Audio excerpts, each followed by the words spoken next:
పంచారామ క్షేత్రాలలో ఒకటైనటువంటి శ్రీ చాణక్య కుమారరామ భీమేశ్వర స్వామి temple Kakinada జిల్లా Samalkot railway స్టేషన్కి 300 మీటర్ల దూరంలో ఉంది.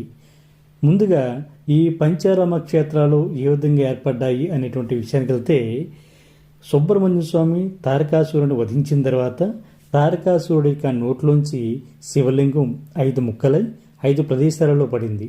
ఈ యొక్క ప్రదేశాలనే పంచారామ క్షేత్రాలుగా పిలుస్తారు. ఇందులో 4 క్షేత్రాలు మన గోదావరి జిల్లాల్లోనే ఉన్నాయి.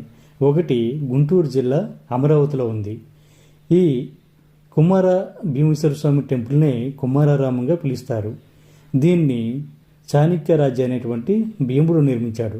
ద్రాక్షారామంలో ఉన్నటువంటి ద్రాక్షారామం, సామలకోటలో ఉన్నటువంటి కుమారరామం, ఈ దేవాలయ నిర్మాణ శైలి ఇంచుమించు ఒకేలాగా ఉంటుంది. మీరు సామలకోట వచ్చిన